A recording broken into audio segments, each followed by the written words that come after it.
Salam alaikum wa rahmatullahi wa barakatuh. Toujours dans le même manuel, mon éveil scientifique au primaire, la classe de la 6e. Et nous sommes arrivés à la 4e leçon, les changements de la matière, transformation physique et transformation chimique, de la page 12 à la page 13. Maintenant, nous sommes à la page 13, à la page 12, et notre titre c'est changement de la matière, les transformations physiques. Nous avons ici deux transformations, transformation physique et transformation chimique. Passons à l'observation des deux photos. Dans notre vie quotidienne, on assiste à de nombreuses transformations de la matière. Nous avons ici un comprimé est composé de plusieurs matières, et la glace aussi c'est une matière comme une fusion de glace. Premier exemple de transformation, fusion de glace, ou une effervescence d'un comprimé, ou bien effervescence d'un comprimé. Ce sont soit transformation physique ou bien soit une transformation chimique. Maintenant, dans la suite de l'exercice de la leçon, nous faisons la différence entre transformation physique et transformation chimique. Je m'interroge, comment différencier une transformation physique d'une transformation chimique? Je dois l'appeler petit a et petit b. Pour le petit a, une transformation physique. Dans une transformation physique, il y a changement d'état physique et de forme. Il y a changement d'état physique d'un corps ou bien d'une matière. Il y a changement d'état physique et forme. L'exemple est le suivant. La glace était à l'état solide. Après une transformation physique, il a suivi plusieurs transformations.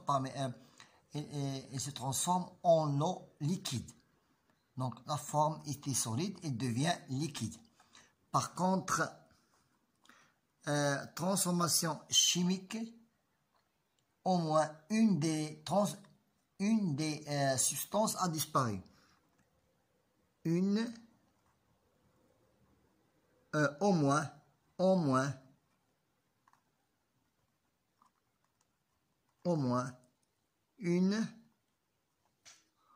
moins une des substances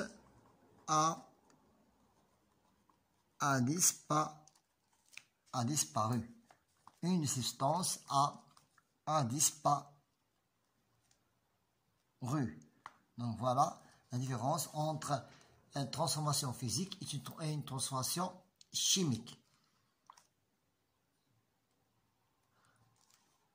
Maintenant, passons à l'exercice, ou bien je propose une des solutions sur mon cahier d'investigation.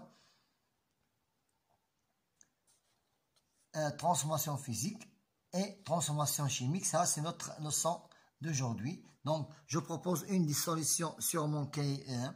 Faire la différence. Faire la différence entre transformation physique et chimique.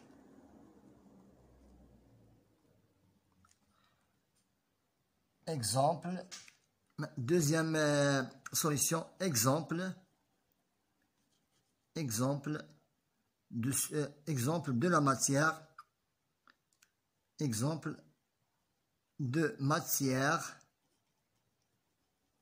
exemple de matière,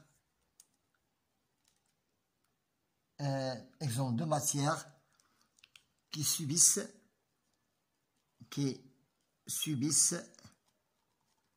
ces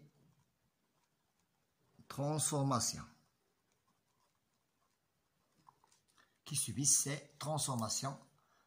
Maintenant, passons à, je réalise la première activité, c'est transformation physique et transformation chimique.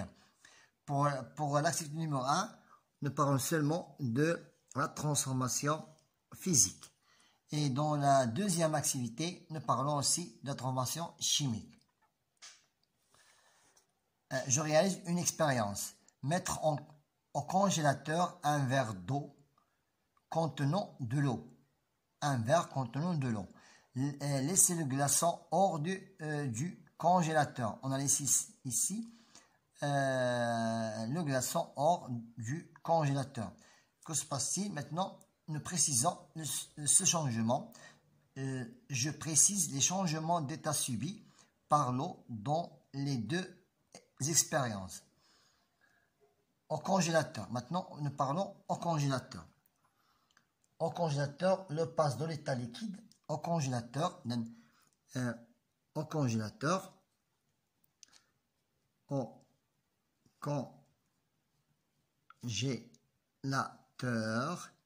Deux points. L'eau passe de l'état au congélateur, l'eau passe de l'état liquide à l'état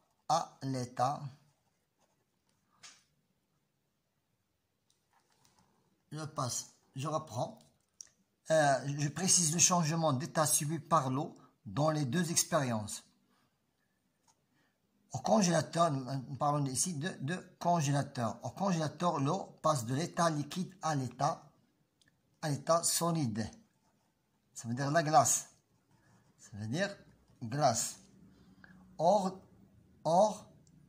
Maintenant, hors congélateur. Hors du congélateur. Le congélateur. Que se passe-t-il? L'eau passe de l'état solide à l'état liquide. Inversement, l'eau passe de l'état solide à l'état liquide. Inversement. Au congélateur, l'eau passe de l'état liquide à l'état solide. Et hors du congélateur, lorsqu'on fait sortir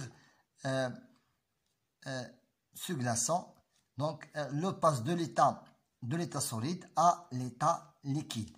Maintenant, avec ces deux phrases, nous complétons ce schéma suivant. L'état initial. L'eau à l'état liquide. Avant, elle était à l'état liquide. Donc, lorsqu'il était à l'état liquide, on l'appelle la fusion. Donc l'eau à l'état liquide. Lorsqu'elle est à l'état liquide, donc on l'appelle solidification. Donc, puisque l'eau est initiale, l'eau à l'état liquide, lorsqu'il y a solidification, donc nous parlons ici, donc il y a ici je dois corriger la flèche. Donc l'eau à l'état liquide, lorsqu'il y a solidification, il devient l'eau à l'état solide. Et ce solide, qui est ce glaçon, lorsqu'il était à l'état solide, c'est grâce à la fusion. Donc je vais changer la flèche. Il y a une faute ici. Voilà. Solide. Comment faire? Quel est l'état, ou bien comment il a fait pour qu'il devienne liquide? Donc on l'appelle la fusion. De l'état liquide à l'état solide, on l'appelle solidification. de l'état solide à l'état liquide, on appelle la fusion. Je conclus. Lors d'une transformation physique, donc lors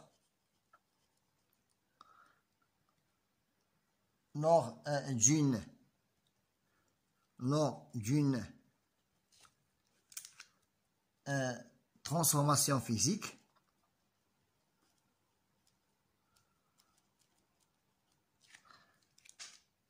l'eau change, à l'état de transformation, lors d'une transformation physique, l'eau change d'état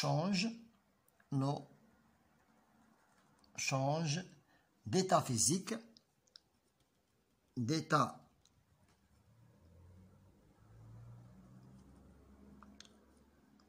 l'eau change d'état physique et de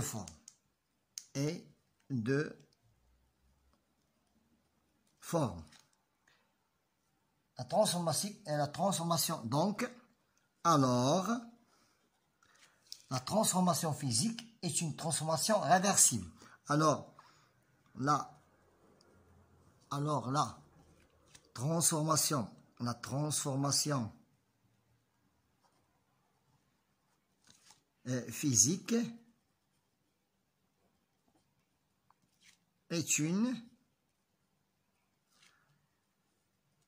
physique est une transformation réversible. Ça veut dire l'eau liquide au congélateur devient solide et hors de congélateur peut devenir à l'état liquide. C'est une transformation réversible. Ça veut dire ils peuvent devenir à l'état initial. Lors d'une transformation physique, l'eau change d'état physique, et de forme, liquide, solide. Alors, la transformation physique, c'est une transformation réversible, ça veut dire peut devenir à l'état initial. Maintenant, passons maintenant à la transformation chimique.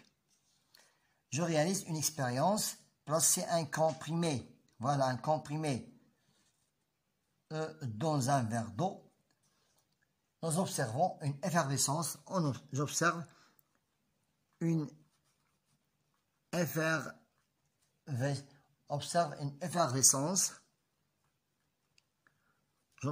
effervescence et la disparition du comprimé. Et la disparition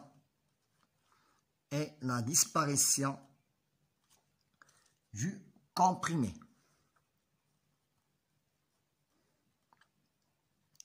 Je compare dans cette transformation, donc il y a ici disparition du comprimé, donc ici l'eau est comprimée maintenant. Je compare dans cette transformation chimique l'état initial, voilà l'état initial et l'état final, constitué par des substances mises en jeu. L'état initial, on a l'eau est comprimée effervescente. À l'état initial, on a jeté le comprimé dans l'eau. Donc l'eau plus comprimé. Mais ce comprimé, il est effervescent. Ce comprimé, il est effervescent.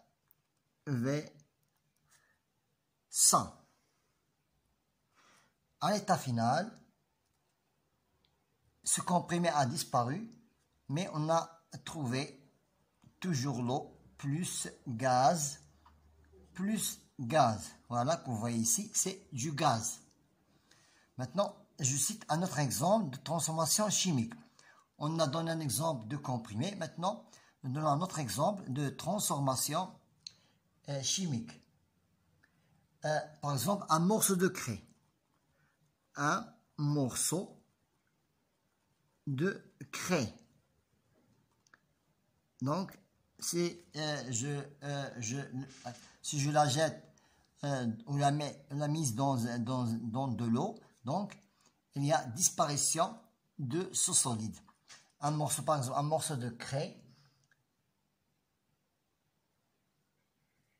est un acide, mais je dois l'ajouter avec un acide. Si je la mise la craie dans un acide, elle peut la disparition de cette craie. Un autre exemple, la combustion du fer. À chaque fois que vous entendiez le mot combustion, toujours il y a transformation chimique. Combustion du fer. Lorsque le fer a subi une combustion, donc c'est une transformation chimique.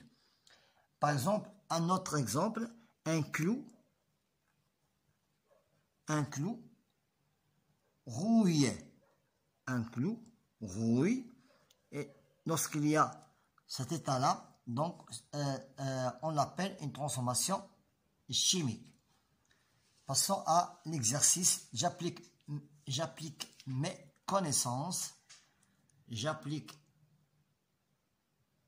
mes connaissances. Je mets une croix dans la case qui convient.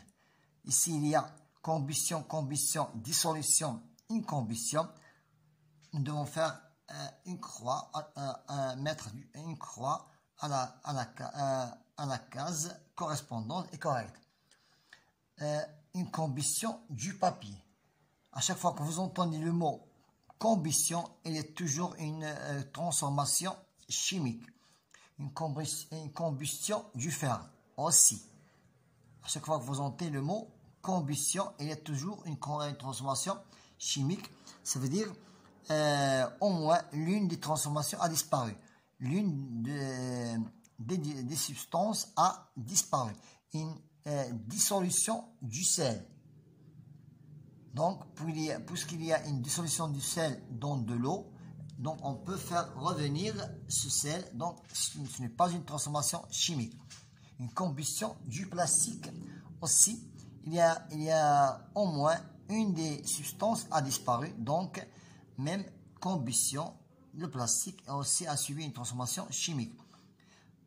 Maintenant, cherchons la transformation physique. Toujours pour l'exemple du sel. Donc, c'est une transformation physique. Le glucose subit une décomposition au sein de l'organisme pour être utilisé lors de la respiration cellulaire. Donc, le glucose aide pour la respiration cellulaire en présence de dioxygène. Le glucose sera transformé en eau et en dioxyde de carbone, en plus de la production de l'énergie nécessaire au fonctionnement de la cellule. Je précise le type de cette transformation dans le corps humain. Donc, puisqu'il nous a donné une énergie, mais on ne peut pas faire revenir le glucose, donc c'est une transformation chimique. Une transformation